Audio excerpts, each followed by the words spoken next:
अच्छा जी, जो भी हमने कीवर्ड आइडियाज़ निकाले थे फ्रॉम द कीवर्ड प्लानर, हमने सिंपली उन सबको रिफाइन किया।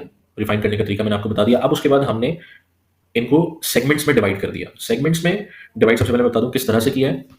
एक वो सेगमेंट है, तीन सेगमेंट्स मैंने बनाए इसके। एक वो सेगमेंट है जो कि प्रॉब्लम अवेयर है और वो कोई सॉल्यूशन ढूंढ रहा है। उसको ये नहीं पता कि सॉल्यूशन क्या है, अभी वो रिसर्च कर रहा है कि क्या क्या सॉल्यूशंस हैं मेरे पास।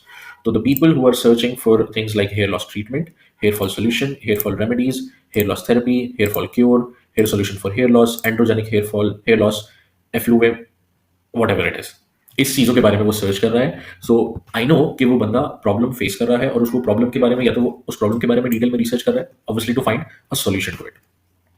तो एक सेगमेंट हमने प्रॉब्लम अवेयर का बना दिया जिसको सॉल्यूशन नहीं पता। अब जो दूसरा सेगमेंट मैंने बनाया है वो बनाया है on the basis of that this segment is problem aware, this segment is solution aware, और ये सेगमेंट डिसाइड कर चुका है कि मैंने सर में तेल लगाना है तभी मेरे बाल बढ़ेंगे या तभी मेरा ये जो प्रॉब्लम है ये हल होगा। अब वो ढूंढ रहा है कि सबसे बेहतरीन तेल मुझे कहां से मिलेगा। तो दिस इज अनदर सेगमेंट। इसमें लोग सर्च कर रहे हैं rosemary oil, hair growth oil, castor oil for hair, hair oil for hair growth, mustard oil for hair, stuff like this.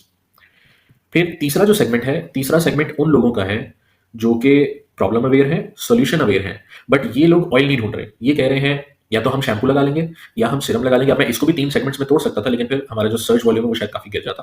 तो इसलिए मैंने सर्च वॉल्यूम को मेंटेन रखने के लिए इन तीनों को एक सेगमेंट में डाल दिया, बिकॉज ये तीनों कहीं ना कहीं देखे तो हमारे प्रोडक्ट से इररेलेवेंट है।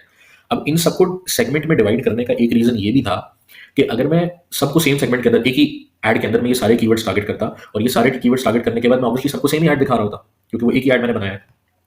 अब अगर सबको एक ही ऐड नजर आ रहा होता तो मेरी रैंकिंग इफेक्ट होती, मेरा जो ऐड क्वालिटी है वो गिरती, मेरा क्वालिटी स्कोर गिरता। क्यों? बिकॉज ये जो शैम्पू, सिरम या बायोटेन या सप्लीमेंट वाली जो कैटेगरी है या जो सेगमेंट है जो ये चीजें ढूंढ रहे हैं, उनको अगर मैं ऐड दिखाता हूं तो मेरी रेलेवेंस ऑब्वियसली कम आएगी।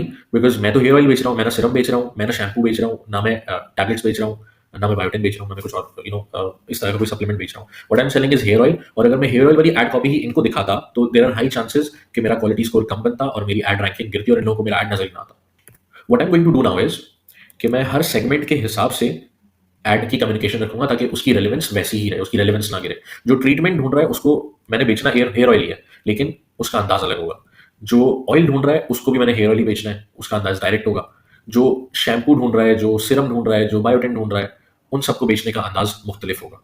इसकी एक एक्सप्लेनेशन भी आपको मैं दे देता हूँ। अच्छा, इसकी एक्सप्लेनेशन कुछ इस तरह है कि सेगमेंट्स बनाना इसलिए ज़रूरी है because we need to understand कि यूज़र इस वक्त किस फनल में है, और हमने उसके फनल के अकॉर्डिंगली, जिस स्टेज के ऊपर वो है फनल के, उसके अकॉर्डिंगली हमने उसके साथ कम्युनिकेट करना है। उसके लेवल कैसे होता है ना कि हम कहते हैं यार बच्चे को अगर कोई चीज़ समझानी है या बच्चे को अगर किसी चीज़ के लिए कन्विंस करना है तो आपको बच्चे के लेवल के ऊपर आके उसको उसके साथ वैसे बात करनी पड़ेगी कि वो आपकी चीज़ों को अंडरस्टैंड कर सके। सेम गोज विद दिस, कि हमें अगर कस्टमर को किसी चीज़ के लिए कन्विंस करना है तो हमें सबसे पहले तो उसका स्टेज अंडरस्टैंड करना पड़ेगा और फिर उसके स्टेज के ऊपर आके उसके अकॉर्डिंगली कम्युनिकेट करना पड़ेगा ताकि वो हमारी प्रोडक्ट देख के या हमारी वो कम्युनिकेशन से कन्विंस हो सके।